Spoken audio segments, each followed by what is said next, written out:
L'Église éthiopienne a pris toute cette littérature, y compris des textes que personne ne considérait comme des écritures à l'époque, et il semble qu'elle ait fait preuve d'une approche non discrétionnaire en incluant tout. Une page dont la traduction était interdite depuis 1700 ans vient de révéler ce que Jésus a enseigné à ses disciples après sa résurrection. 40 jours d'instructions secrètes, des techniques de prière, les noms des anges et des cartes du paradis. L'Église occidentale a brûlé tous les exemplaires qu'elle a pu trouver. Mais des moines éthiopiens en ont sauvé un. Ils l'ont caché dans des monastères de montagne. Ils l'ont copié à la main pendant 60 générations. Et maintenant, ils rompent le silence. Cette page remet directement en question tout ce que le christianisme traditionnel enseigne sur le salut, la prière et l'au-delà. Les conséquences sont encore en train de se révéler. La page qu'il prédisait. Le livre de Machan s'ouvre sur Jésus, 3 jours après sa mort, entouré de ses disciples. Il leur explique que son ministère public était une préparation. Vient ensuite le véritable enseignement.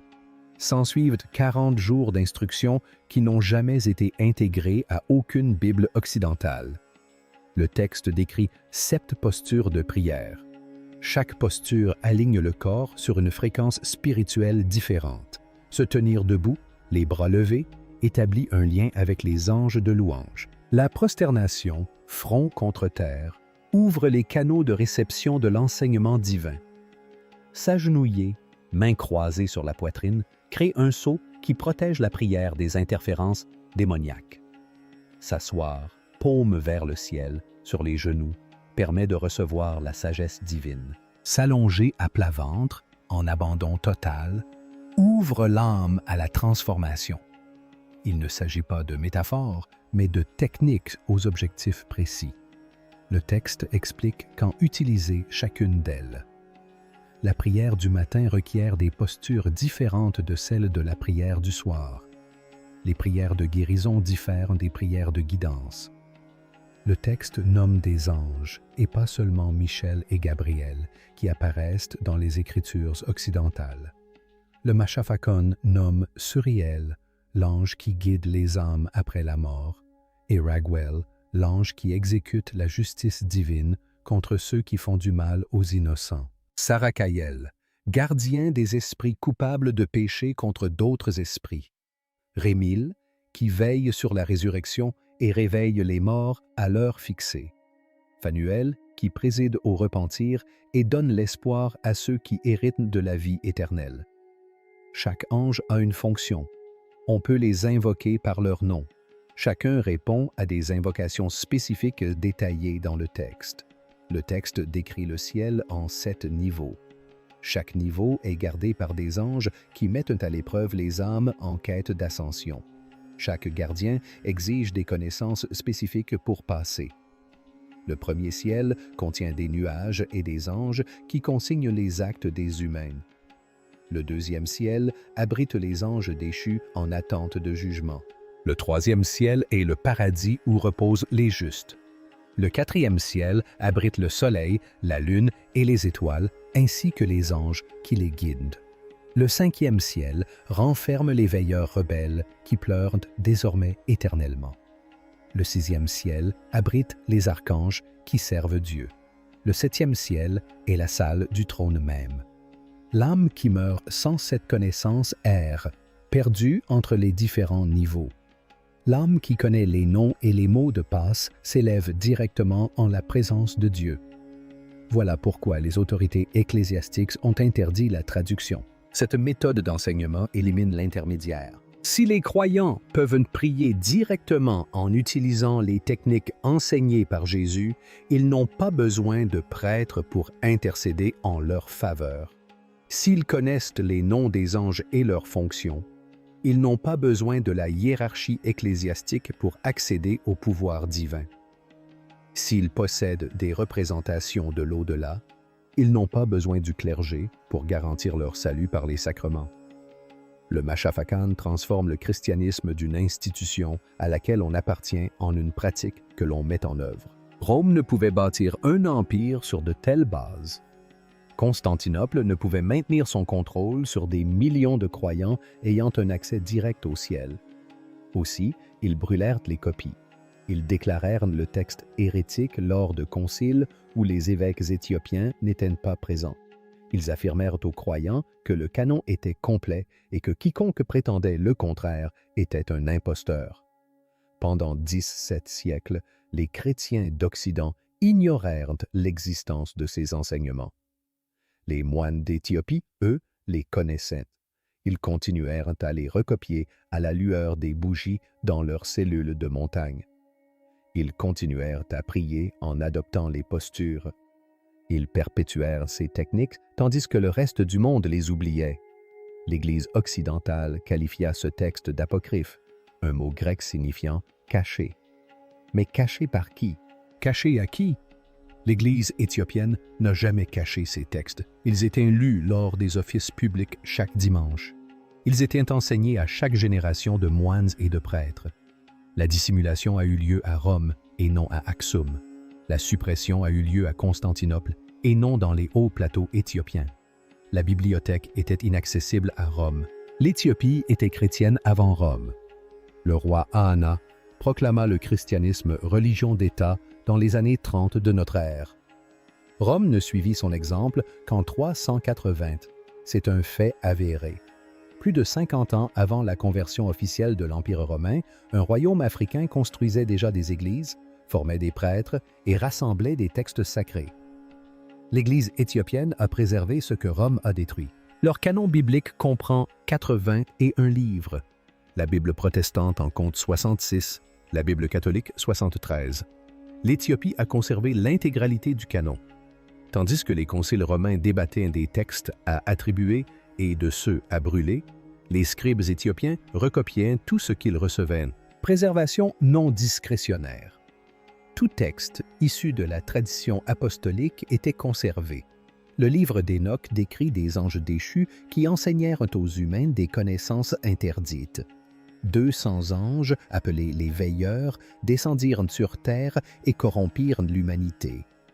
Ils enseignèrent la métallurgie pour la fabrication d'armes, les cosmétiques pour la vanité et l'astrologie pour la divination.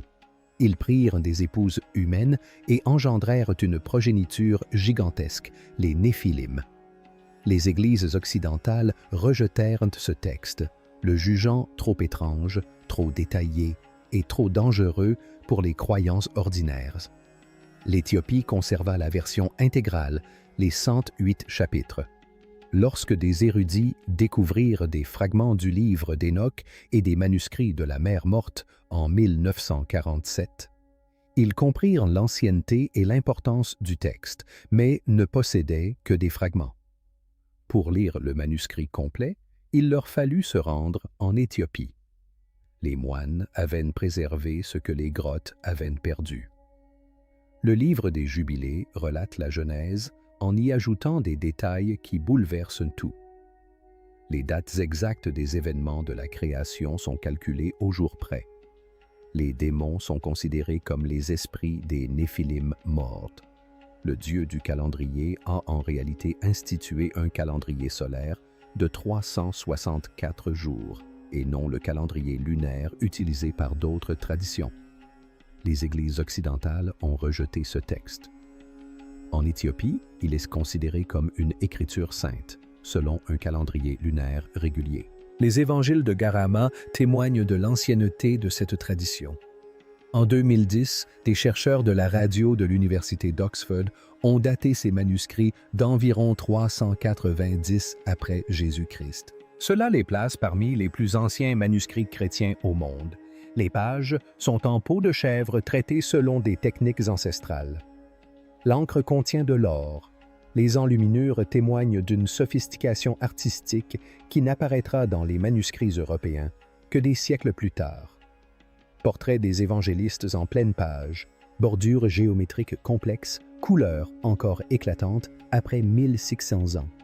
Ces manuscrits contiennent des variantes textuelles absentes de toute tradition occidentale, des passages supprimés dans les copies ultérieures, des lectures disparues des versions grecques et latines. Les moines ne copiaient pas de sources européennes. Ils disposaient de leur propre lignée remontant jusqu'aux apôtres par des voies indépendantes. Lorsque les chercheurs occidentaux comparent les textes éthiopiens aux plus anciens fragments grecs, la version éthiopienne conserve parfois des éléments plus anciens.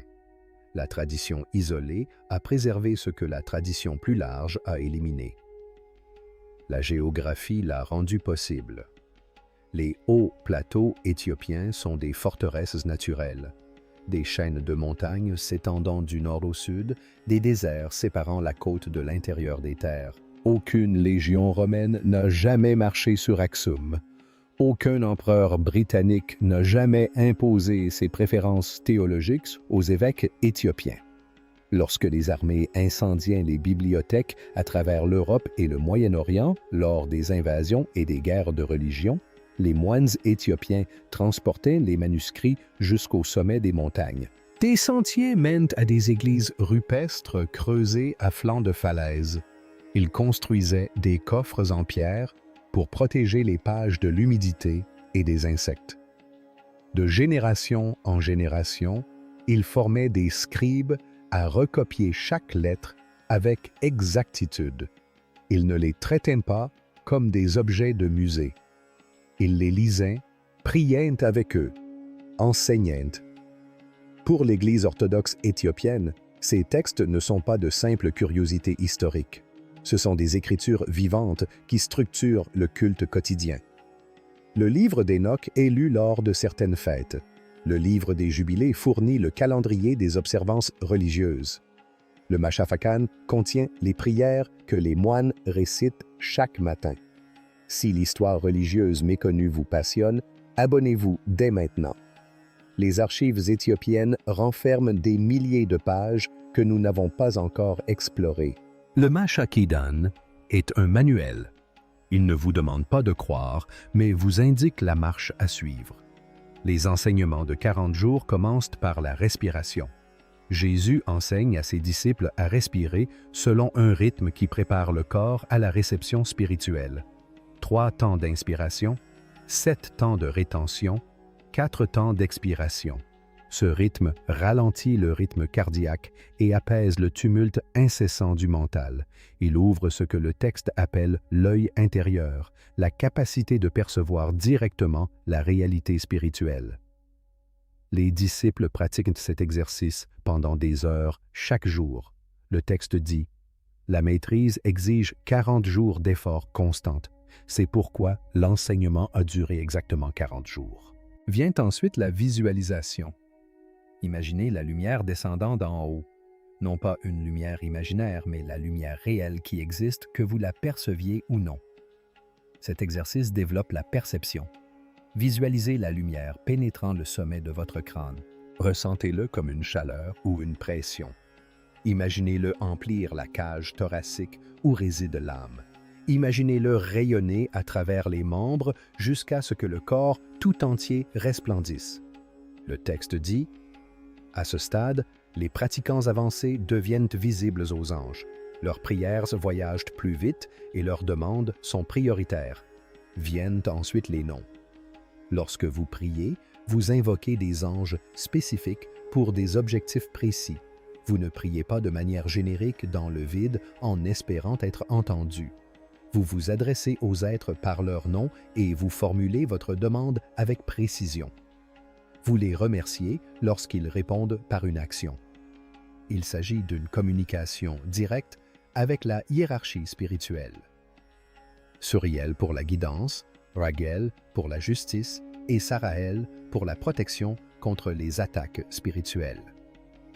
Le texte fournit la prononciation correcte et avertit qu'une mauvaise prononciation attire des entités malveillantes.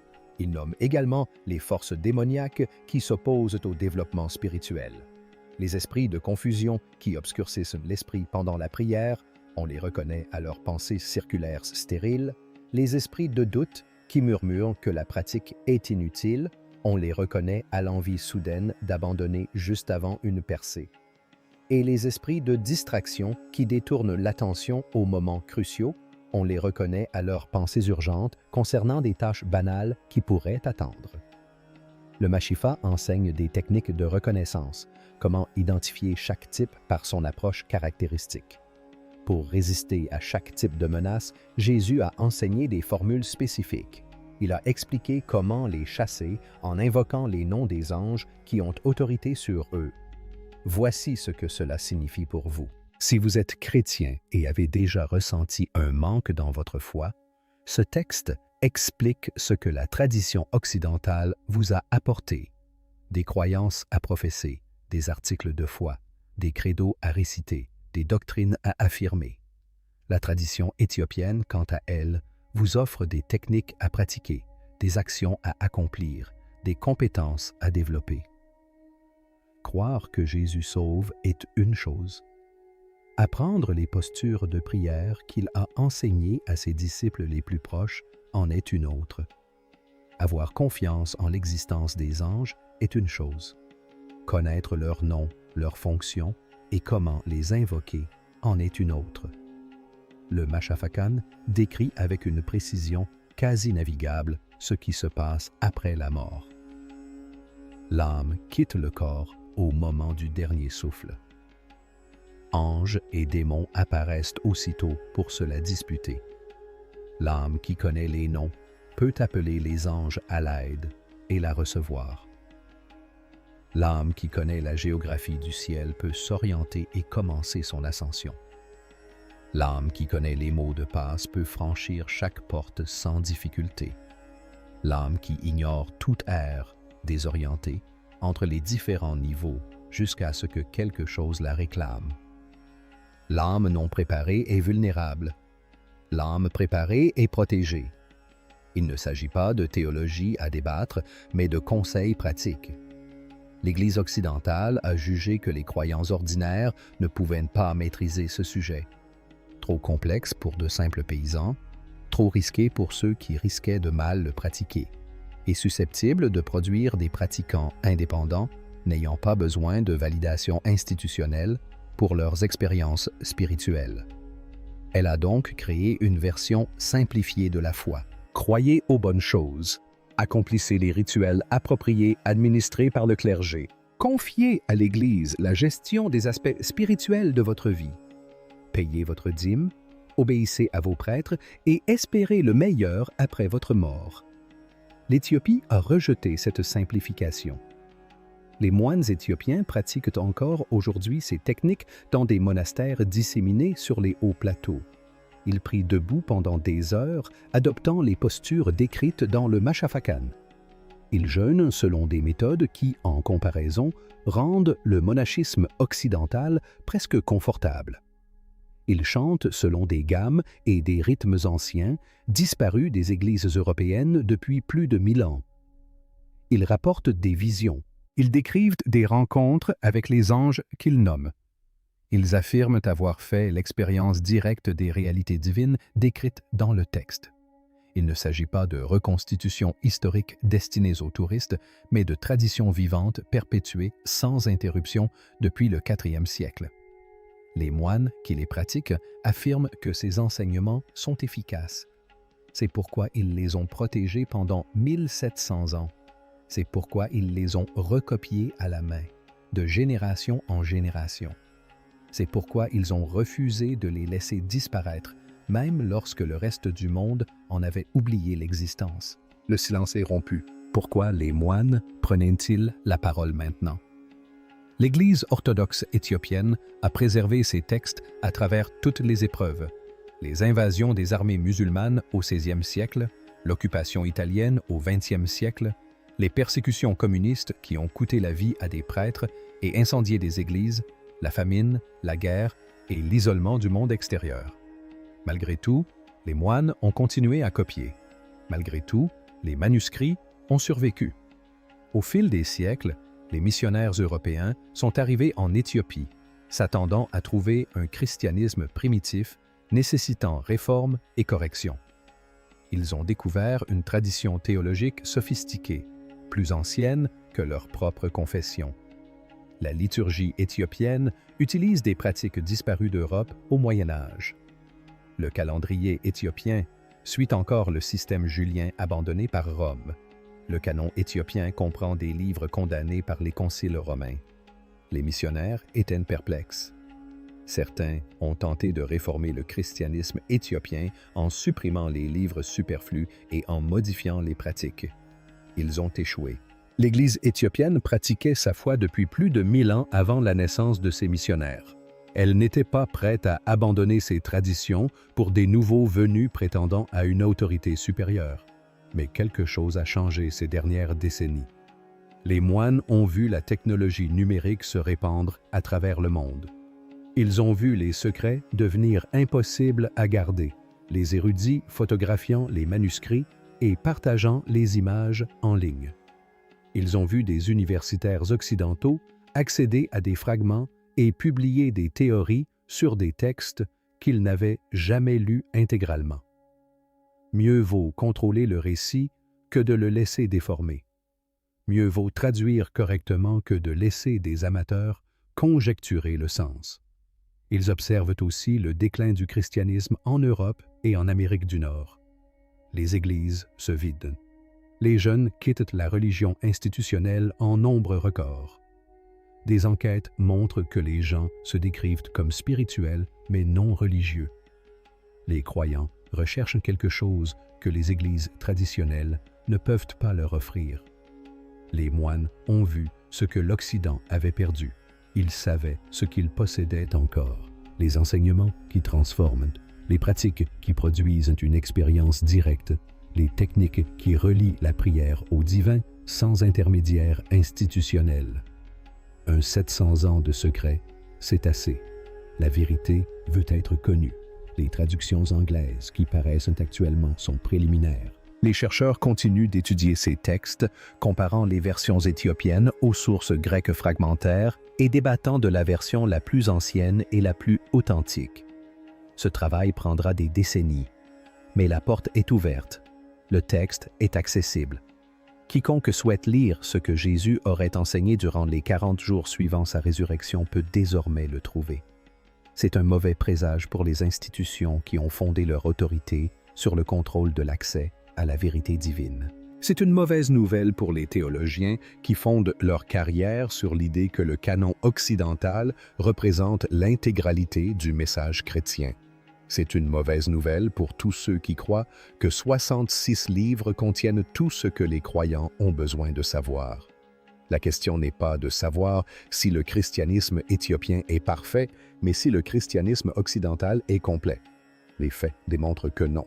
Quelque chose a été soustrait. Le document soustrait existe toujours. Les moines l'ont préservé tandis que tous les autres l'oubliaient. Et maintenant, ils ont décidé de partager ce qu'ils ont gardé. La page interdite parle. Ce texte décrit les techniques de prière enseignées par Jésus à ses disciples. Il nomme les anges et leurs fonctions. Il cartographie les niveaux du ciel et les gardiens à chaque porte. Il promet un accès direct à la puissance divine pour ceux qui sont prêts à pratiquer. Il remet en question la structure fondamentale du christianisme institutionnel qui s'appuie sur le clergé comme intermédiaire indispensable. Libre à vous d'utiliser ces informations comme bon vous semble. Vous pouvez les rejeter comme d'anciennes spéculations légitimement exclues du canon. Vous pouvez approfondir vos recherches et examiner vous-même les traductions. Vous pouvez expérimenter les techniques et vérifier si elles produisent les résultats annoncés par les moines. L'Église éthiopienne a accompli sa mission. Elle a préservé ce que d'autres ont détruit. Elle a maintenu ce que d'autres ont oublié. Elle a attendu que le monde semble prêt à le recevoir. La page a été traduite. Le secret est révélé. 1700 ans de savoir interdit sont désormais accessibles à tous ceux qui souhaitent le découvrir. Votre Bible est-elle complète? Les moines éthiopiens affirment que non. Ils possèdent les pages qui le prouvent. Ils détiennent les techniques de prière que les églises occidentales ne vous ont jamais enseignées. Ils connaissent les noms des anges effacés de votre tradition. Ils possèdent les cartes du paradis, jugées trop dangereuses pour les croyants ordinaires. Après 17 siècles de silence, ils révèlent enfin au monde ce qui avait été dissimulé. Si cette enquête sur le christianisme caché vous a éclairé, aimez cette vidéo et abonnez-vous. Nous exhumons des documents enfouis depuis des millénaires. Les archives éthiopiennes sont immenses, des milliers de manuscrits jamais traduits en anglais. Le Machafakan n'est que le début. On y trouve des textes sur l'enfance de Jésus, des textes sur les actes des apôtres qui n'ont jamais été intégrés au canon occidental, des textes sur la fin du monde contenant des détails inédits. Les traductions ne font que commencer. Ce que nous allons découvrir ensuite remettra en question tout ce que vous pensiez savoir sur les origines de votre foi. Restez ici. Les révélations ne font que commencer.